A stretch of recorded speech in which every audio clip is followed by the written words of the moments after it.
I'm Jeremy, host of the Neverland Podcast, found at neverlandpodcast.com. This is my show on iTunes and Stitcher. Fabulous secret powers were revealed to me the day I plugged in my microphone and said, "By the power of Neverland, I have a podcast!" I became a mighty podcast host, and Neverland became the geekiest podcast on the internet. There are other things I feature besides Disney: Marvel, Thundercats, and He-Man. Together, we defend Neverlanders from the evil boredom of adulthood. Okay, there has been some major news announced today that I really wanted to kind of get Lost Boy Phil's reaction, since we're both comic book fans. This is going to have some major ramifications on things, and kind of wondering how long it's going to last. But here was a phone call I had with Phillip. Okay. Interesting news was just announced on The View today, and I wanted to get your take on this. Apparently this is a permanent change. The Thor we all have known and loved is no longer going to be Thor. He is now unworthy. And despite the inscription on his hammer and on Mjolnir saying that he who is worthy, they decided that it was time that needed an update. And a woman has taken up the hammer, and she is not She-Thor or Thorita. She is Thor, and they say this is permanent. Well, unfortunately, it's the way things are nowadays. It's changing characters all around, and I won't personally, to me, Thor will always be a man, because that's how he was created. And that's also, by the way, seeing how this is not a comic book character that they created. He came from myth and everything else, so you'd almost think he would be theirs to do that with. But anyway, to me, if they want to do all that, that's up to them. But I will say, if they're going to do that, then they need to make Wonder Woman a Wonder Man. Yeah, well, we do have a Wonder Man in the Marvel universe. Marvel, yeah. I'm just saying that it's kind of silly to change. There's no reason to change what already has worked so very, very well. If they want a character like that, that's fine. They can create one. I'm not going to just do things the way they are. That's just me. Yeah, see, their idea is they're trying to attract more women into comics. And, well, that's fine, but create more women superheroes. It's not hard, but why do you have to take an already established character, and because, well, he's already popular and we want a good, strong female, why do you have to change them to a female? Why can't you create a good, strong female character? Do more with Sif if you have to. Sif was an awesome character. I feel the same way with changing races and changing sexes and all that. So there's really no reason for it. There's no need to do it. It's just make a new character. That's what's going on. Yeah, we're always happy to have new characters, but you don't go change the ones that have a history going back 40 years and more. I would wait for that. I'll tell you what. I've heard this kind of stuff before. Usually that stuff doesn't take too very well. And it's kind of like Captain America. They said they were going to kill him off and he wasn't ever going to come back. Well, that didn't last very long at all. That big shit like that are usually, in my opinion, DC's done it and Marvel. It's a big shock thing where trying to get everyone's attention, and they may buy it for a while. But after a while, they usually end up getting put back in place where everything was the way it was. Yeah, because I figure you're going to have a big rush of sales because this is happening in October, and there'll be a big rush of sales of everybody going, oh, look, we have to buy this now. Oh, my goodness, it's a female one. And you'll probably have a lot more, some female readers, who are like, yay, we want to see a woman superhero. We want to see a woman Thor. And they'll go out and buy it. But that doesn't make out the majority of your average comic book reader. We'd love to have more women reading. That's great. But your current average comic book reader is probably going to be, oh, well, that's nice. Okay, I'll come back when he's a man again. I don't know if Marvel saw this through or not, but you think about this. It seems to me like they're trying to make their own version of Wonder Woman. And there's a lot of similarities between the two of them already. In fact, when you had the DC versus Marvel, Wonder Woman and Thor ended up at some point. She ended up having the hand. This was for the DC and JLA. I take that back. It's for the Avengers and the JLA. At one point, Wonder Woman ended up getting the Thor hammer, and at some point, anyway, because she was worthy. So my point is, they're probably in some way trying to compete with the Wonder Woman character. Could be either that, or I wonder how much Disney's influence has impacted this, because Disney's current area with females seems to be the anti-princess type of thing, and they're trying to get away from the princess concept and have more strong female characters, even if it means going back into their own vault of Disney princesses and ruining good stories. Maleficent, for example, and I kind of worry, they're digging into the vault. They want to make a live-action Cinderella, a live-action Beauty and the Beast. I wonder if they're going to make changes that are going to kind of ruin the story as we've loved it for all these years, just to try to create more strong female characters, when really they should be more like Frozen, where granted it was based off of an old story, but they had not touched that material yet. They created some strong female characters, and they managed to get a success out of it. They should probably keep more of that route, but Marvel does not need to follow suit and change their old characters for something. They can create new characters. I have no problem with strong female characters. Keep in mind, though, this is one thing that I never quite understood. It's fine to have strong female characters, but you know what? There's also nothing wrong with a woman who is a little more dainty and delicate. There's nothing wrong with that kind of a woman either. And this has nothing to do with being sexist or anything like that. In my opinion, it's almost like telling the woman who is, womanly, that she's in the wrong. Yeah. She's not doing the right thing. I mean, who decides what a strong woman is? Yeah. I'm tired of women who decide to be stay-at-home mothers getting bad-mouthed because they decided to stay at home and be moms. Moms are awesome. Yeah. And they're not lazy. There's a lot of work to be done. In my opinion, this war would not be what it is if it weren't for the mamas. Yeah. And that takes a strong woman. That does. To mold the breed, if you will. Yeah, so it's kind of unfortunate that they feel like they have to go to extremes and do extreme and shocking things in order to create strong women, instead of finding the other ways to do it that work and finding new characters, or also going and showing out the strengths that women do have that maybe get overlooked. Yeah. It's kind of like Marvel already had the strong female character. They have She-Hulk, and I always liked her. She's strong physically, but she's an interesting character, and they can always do more with her. They could make, in my opinion, if this were up to me, I would be making an Incredible Hulk movie with the new actor. Even though I personally think Ed Norton did a great job as Bruce Banner, but anyway. I would use a new actor and make a new series, and I would introduce She-Hulk in maybe the second or third film. Yeah, I'd love to see a She-Hulk movie. She's awesome. Oh, man. Exactly. Just open up that door for her to be in Avengers, to have her own series of films. That'd be wonderful.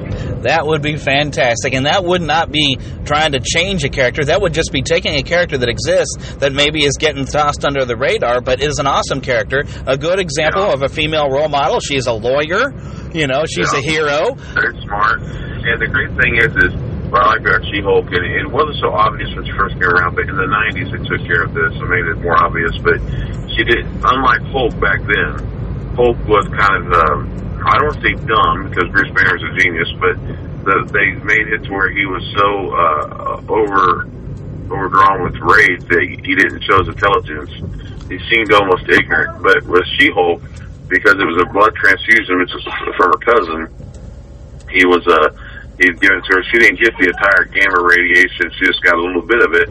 So therefore, she could still be attractive and smart, and it didn't dumbify her, if you will. Although it apparently has taken some time, because at first she was kind of an uncontrollable type of thing.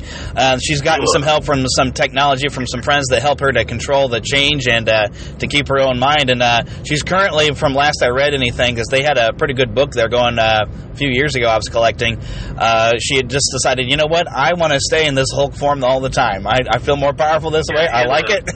So. In the 90s, they had to where she could not change for a while there. I don't remember how long it was, but they almost had to where she couldn't change at all for a while. But people kind of accepted her as a lawyer even. She'd come in dressed up, and that was good fine. Yeah, and the book they had in the well, I guess they're calling them the aughts now, but it was really good. It was funny, and she was working in a law office that actually dealt with superpowered cases, so she was free to be just She-Hulk, the lawyer. The only problem I had with it, and I think this was kind of the ruination, is they kind of made where she like she's, I don't know, she kind of flaunted her sexuality too much. I'm like, yeah, that's kind of almost downgrading, though, what you were trying to do to make her where she's just kind of acts like a floozy. You don't need to do that, you know. To me, the original Thor woman will always be Heather Shields. Exactly. I posted that on our Facebook page. That we already did a fan film called Supers. For anyone who hasn't seen it, I should link it up somewhere. But yeah, we thought it would be funny if my wife came out with a Mjolnir had become a rolling pin, and she came out and beat us up for saying stupid things because she was Thor. So, and we even had a little costume for her and everything. It was fun. Yeah. So, but yeah, it's... Easter eggs, personally, I think for me, Thor will always be the original. That's just me. Yeah, and that's the thing is, you know, fangirls were kind of flocking to Thor because of Chris Hemsworth. I've heard a lot of them says, "Oh my goodness, he was just so handsome and he was a big hunky guy." Like, well, guess what? Females apparently do like male heroes too. Then, huh? Yeah. He's a good-looking guy and all that. Now, he's not near as cute as I am, but. Or is in good shape. He's not in good shape as I am, or anything like that.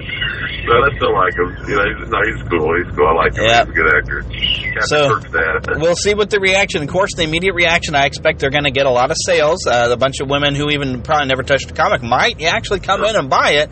But the men who maybe will buy it just because of the gimmicky might fade out. After a while. The same thing that kind of happened with the New 52. At first it was a big sell and all that, and then it kind of went back down to the normal sell, so the big change really didn't do much for it, really. Yeah. And you probably still just have a bunch of people with the New 52 going like, yeah, this is kind of nice, but I kind of miss it the way it was before you combined all these worlds. Yeah. And for anyone who's not aware, the New 52 was something DC Comics did where they combined all their alternate universes into one world and changed all the characters. They'd done that before, but the changes were so huge. I mean, there were some changes in the 1980s, like 86 or something like that, when they first did this. And I didn't like all of them. I didn't like that Krypton was kind of cold-hearted and almost a frozen world. They had no emotion. I didn't care for that. It was almost Vulcan-like. But there were some changes I didn't care for. Some I did. I liked that Jonathan Kent had stayed alive. You know, that was kind of nice. But so there's some good changes and bad, but it didn't change everything so much that they had to completely start over the entire universe and make a big deal about it. They started the whole universe, but it wasn't on the news. It didn't become a huge ordeal, you know, where every single thing you ever read really didn't matter anymore. Yeah. It seems that they feel like shock value is the only way they can get anybody's attention anymore. When, you know, back when this stuff all was going, you know, They managed to sell these books without having to shock you all the time, it seems. I mean, say it, I almost have to blame the death of Superman. Let's the story. The death of Superman, they didn't really mean to get that much attention with it. It was just there was something they were going to do. They had already planned on bringing it back. It was already in the writings that they were going to bring it back.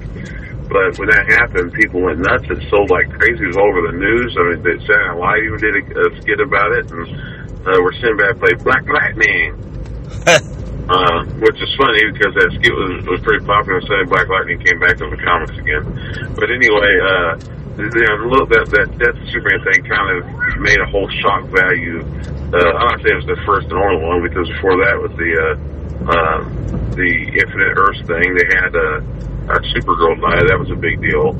Yeah. Little things like that. But still, the whole shock value seems to become a pattern.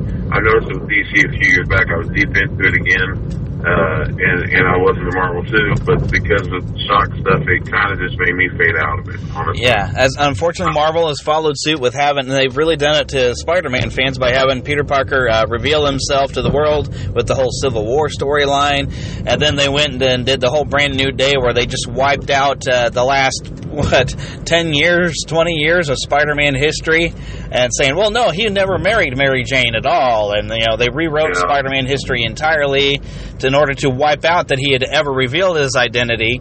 And then just to really screw us up, they did the whole thing and had Doc Ock take over his body there for a couple years, which apparently they say the story writing was really good at the time. I'm like, well, I'm sure it was, but that was not a good idea, other than, well, you did have a few people that came along and said, well, actually, the writing's not bad, and I'll read this, but you still lost probably more people than you had kept with you. Yeah, see, I personally, and I know it's all this make-believe stuff, it's just for fantasy, just for fun, but to be honest, it's just like when you have a TV show that completely changes what it's doing, after a while you kind of lose interest. You know, so they might be able to get a few new fans, but you also lose the people who, by the way, is the one that kept you going in the first place. Yeah, it's always better to add some new elements and do a few things different than completely rewrite the history of the show. Yeah. Like when they had to go through and what was it, Dallas? That's like, oh no, this was all a dream, you know. Yeah, absolutely. Learn from that example, Marvel, and just don't screw things up in the first place where you have to do something dramatic to try to fix it. Quit shooting JR. Okay, but anyways, I'm going to go eat some lunch now and see if I can figure out how to get this MP3 off of the phone. All right, man. Talk to you later. All right, bye-bye. Bye-bye. All right, so there you have it. The general consensus, at least between us two, is that changing an iconic Marvel character like this is usually not a good idea because usually you have to go back on it. And if you need some more strong female characters or you want to put some out there, you have lots of them that are being maybe underutilized, or maybe you can create some good and strong female characters. You know, we have no problem with good, strong female characters, but create some or use the ones that you have that, you know, we love Storm, we love She-Hulk, we'd love to see She-Hulk getting maybe a movie of her own eventually. Utilize those because you can draw a lot of fangirls, I think, onto those characters, or create new ones. We always love new characters, but don't go back to your old characters and mess with them.